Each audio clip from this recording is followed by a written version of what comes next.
जो समझौता किया है इन्होंने अमेरिका ने, ट्रम्प साहब ने, वो इफेक्टिव नहीं होगा, वो कारगर नहीं होगा। और उसके पीछे उनका तर्क बिल्कुल साफ है। देखिए, जब तक हमास पूरी तरह से अपने आप को डिसआर्म नहीं करेगा, तब तक इजराइल वहां से अपनी सेना कैसे हटा ले। वो ये तो इतिहास बताता रहा है कि आप देखिए, कई दशकों से यही कहानी बार बार दोहराई जाती रही है। आप वहां से वापस लौटेंगे, क्या आप सोचते हैं कि हमास आपको फिर छोड़ देगा? क्या वो शांति दूत बन जाएगा? बिल्कुल नहीं।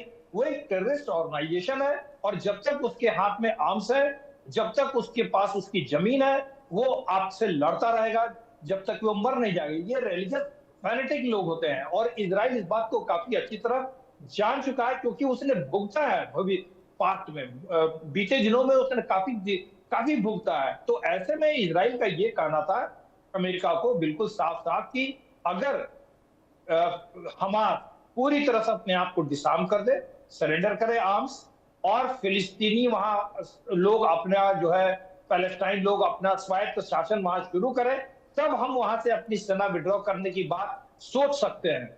लेकिन अब तो नेतन्याहू साहब एक कदम और आगे बढ़ गए। उन्होंने साफ साफ बोल दिया है कि मेरे जीते जी मैं फिलिस्तीन राज्य की स्थापना नहीं होने दूंगा। उनका कहना बिल्कुल साफ है, वो इसलिए नहीं कि वो फिलिस्तीनियों के खिलाफ है, वो मूलतः इसलिए कि वहां पर से जिस तरह से टेररिस्ट गतिविधियां चलाई जाती हैं, जिस तरह से इजराइल के ऊपर वहां से बराबर एक खतरा मंडराता रहता है, वो उस चीज से बचना चाहते हैं। वो कहते हैं कि अगर यहाँ पर पैलेस्टीन राज्य खड़ा हो जाएगा, तो फिर इजराइल के लिए हमेशा के लिए वो नासूर रहेगा।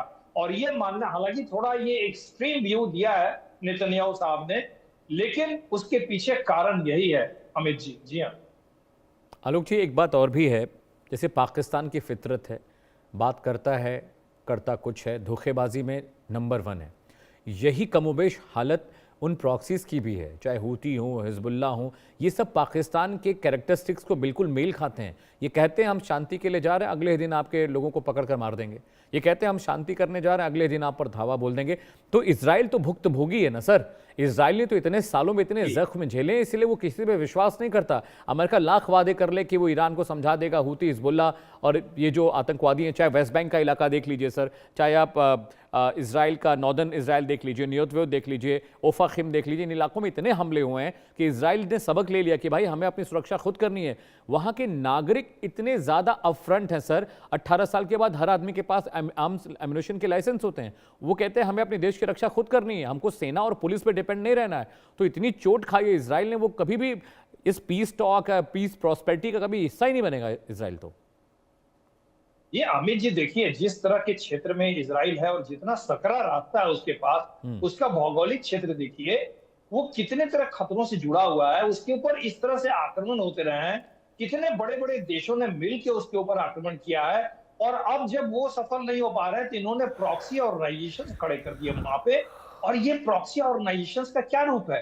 वही रूप है जैसे लश्कर ए तौबा का है, जैसे मोहम्मद का है, जैसे आईएसआई का है, वही रूप है ना। तो इनसे आप शांति की उम्मीद कैसे कर सकते हैं? इनका अस्तित्व जब तक रहेगा, वो तो मरने मारने को उतारू हो जाते हैं। इनका ब्रेन वॉश इस तरह से किया जा चुका है मदरसों में और फंडामेंटलिस्ट के द्वारा प्रीचिंग्स दे दे करके, कि ये बिल्कुल आम नागरिक की तरह नहीं है। ये बिल्कुल एक दूसरे हवसी जानवर की तरह है, जिनका सिर्फ मकसद होता है दूसरे धर्म के लोगों का नाश करना, और उसको उसके लिए भले ही मुझे अपनी जान क्यों न देनी पड़े, वो जान देने में अपनी शान समझते हैं। वो 72 हूरों का कॉन्सेप्ट कहां से लाया गया है?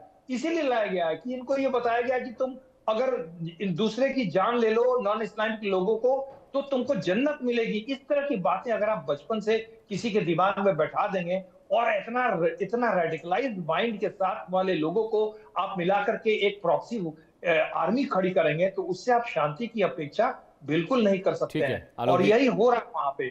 आलोक जी, आप साथ रहिएगा, एक और खबर आ रही है। हालांकि ये 72 हुरों वाला जो कॉन्सेप्ट है, मानसिक रूप से विक्षिप्त कुछ मौलाओं ने किया है। बड़ी खबर आ रही है, भारत अब हाईटेक हैप्स सिस्टम बना रहा है।